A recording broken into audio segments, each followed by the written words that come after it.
हाय, मी नीलम.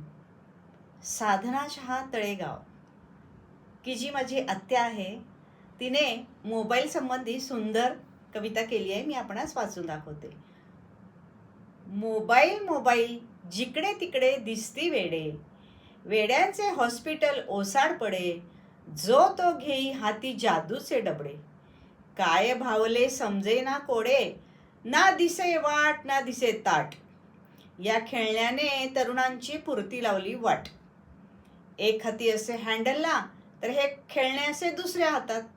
या अतिरेकीनेच केला की हो कित्येक तरुणांचा घात. जळूसारखा हाताला चिकटलेले सुटण्यासाठी बोटे नाचवितो, जो तो असे आपल्याच नादात. कुणी लावला कानाशी तर कुणाच्या चक्क गळ्यात. आजूबाजूचे नाही राहिले भान, या खेळण्यांनी बधीर केले कान. ना शांत बसू देई ना शांत झोपू देई, नको तेव्हाच याची सुरू होई कुई कुई. एक मात्र काम त्याने चांगले केले, इमर्जन्सीमध्ये सगळे सोयरे धावून आले. पाहू त्याची कारकीर्द किती वर्ष टिकते. मी तर बाई एकांताचीच वाट पाहते. धन्यवाद.